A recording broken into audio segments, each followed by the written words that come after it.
Bonjour à tous, je m'appelle Barbara, je viens de Kenya, mais j'habite à Londres, en Angleterre, et je suis très heureuse de faire cette collaboration avec Maiva. Hi everybody, my name is Barbara. I come from Kenya originally, but I live in London, England, so I'm Kenyan British, and I'm super excited to be doing this collaboration with Maiva. Now, I have a YouTube channel called First Rate Tutors, which basically offers lots of English revision videos as well as history revision videos based on my experience as a teacher. So do make sure you pass by and show us some love. Now, Maiva sent me 5 questions that he had, particularly for me as a French learner and a French speaker, and I'd be really happy to answer them. So let's get started. Now, the first question is, why did you study French?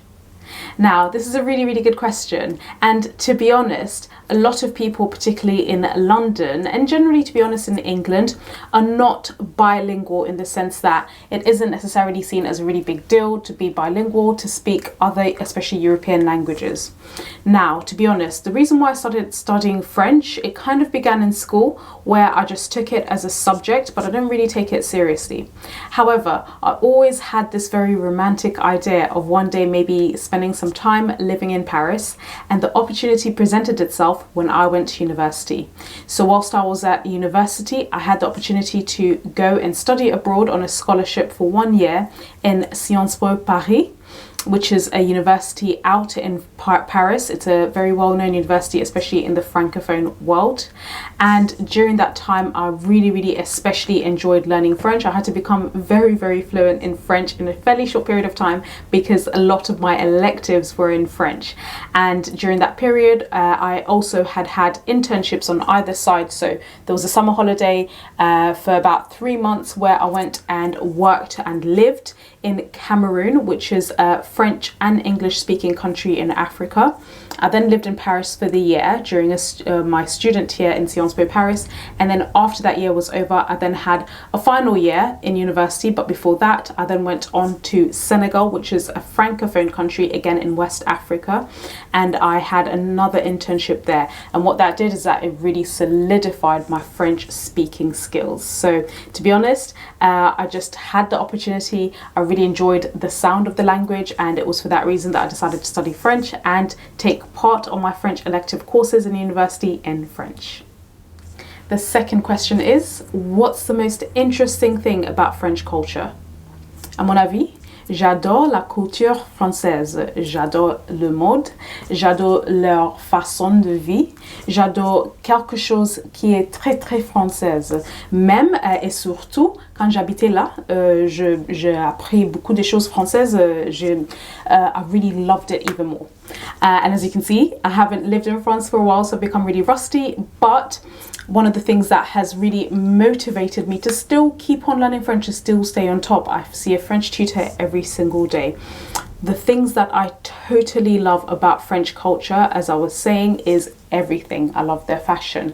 I love just the way their lifestyles are. I even like their sometimes a little bit aloof nature, which actually is just a front once you really get to know a lot of French people, and I made lots of French friends.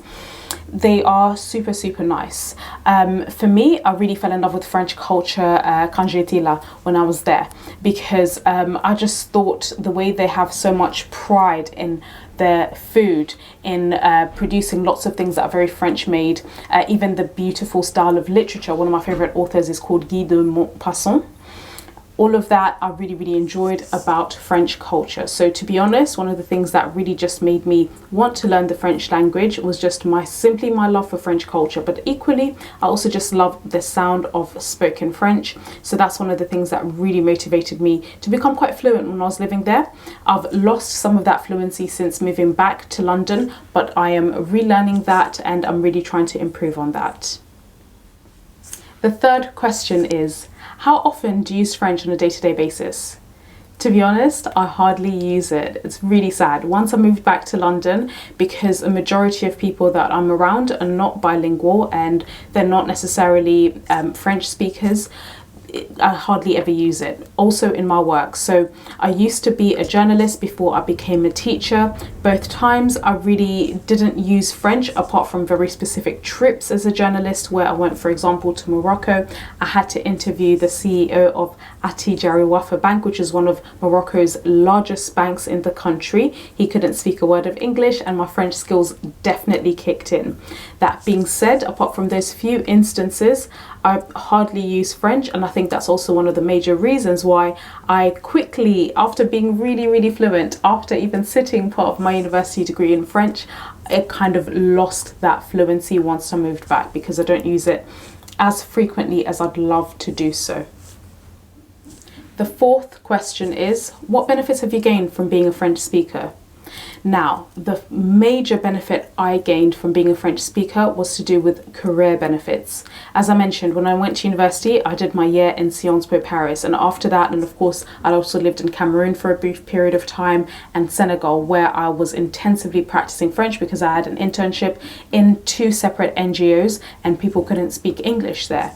Now, once I graduated university, I immediately landed a job as a reporter for the Financial Times, and the major reason is because at the time I was in an internship at the Financial Times for a very brief period of time before I became a journalist for 3 years there, covering Africa, Asia and the Middle East, and I only came across that job by chance because the editor of a particular publication within the Financial Times was looking desperately for a reporter, and the first assignment that they really needed this reporter to clinch was an interview with a non-English speaking CEO of Attijari Wafa Bank at the time. And just by chance, I heard that she was looking for somebody. I then applied for this role. She then said, amazing, are you available to take on the job because we need you to fly out ASAP. And then afterwards, actually, I then also flew over to Gabon and did many interviews there in French. So just purely from a career perspective, just simply being prepared to speak and having that preparation and that groundwork in advance really helped me take advantage of the opportunity when it presented itself. Now, of course, even if I did do a few French interviews here and there whilst I was working as a journalist for that 3-year period, most of the work that I still did was very much Anglophone focused. And so even if I haven't necessarily used it as much as I would love to, I think one of the things that I believe is so fantastic about learning a different language is that it really opens you up to other career possibilities and opportunities in different countries. You go from just looking at opportunities in the English speaking world and in the Anglophone world to having broader opportunities even in the French world and the Francophone world. Now, the fifth and final question is, what motivates you to know more French?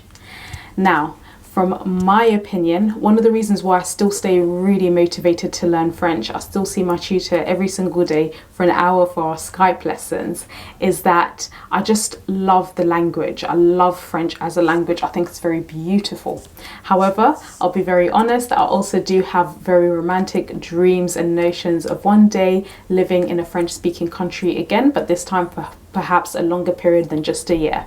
So as I mentioned, whilst I was in university, during both of my summer holidays, which usually tends to be a period of say 3 months, I went to work and live as an intern in 2 separate French-speaking countries, and one of the countries which I absolutely love, even to this day, I have dreams of going back, was Senegal, and I stayed in the capital city which was Dakar. And because I was able to speak French quite fluently, I was able to get around, and I just really loved just how the culture was. I loved the climate, I loved being so close to the beach, and even just the whole Francophone. So it was very Francophone and French focused, but in an African context. So I do have some romantic notions maybe of perhaps living in Dakar, perhaps living in Paris again, or maybe another French-speaking countries. Now, I probably won't be moving anytime soon. However, I'm hoping at one point to be able to, again, once the opportunity and if the opportunity presents itself for me to pack my bags and move to a French-speaking country, I can do so. So that's all in terms of the questions that Maiva had for me. I really want to say thank you so much to Maiva for giving me the opportunity to collaborate with you. And do remember that you can check out my channel, which is called First Rate Tutors, where there are a lot of English and history revision videos, based on my work as an English teacher for students in secondary school and also in what we call in the UK college and sixth form. And I have created lots of courses and revision videos that cover lots of different English topics, including Shakespeare plays, classics such as Charles Dickens, Sherlock Holmes, as well as history. So for example, the Cold War, the Korean War, and so on. So do make sure you pass over to firstrateteachers.com and show me some love. Thank you so much for watching.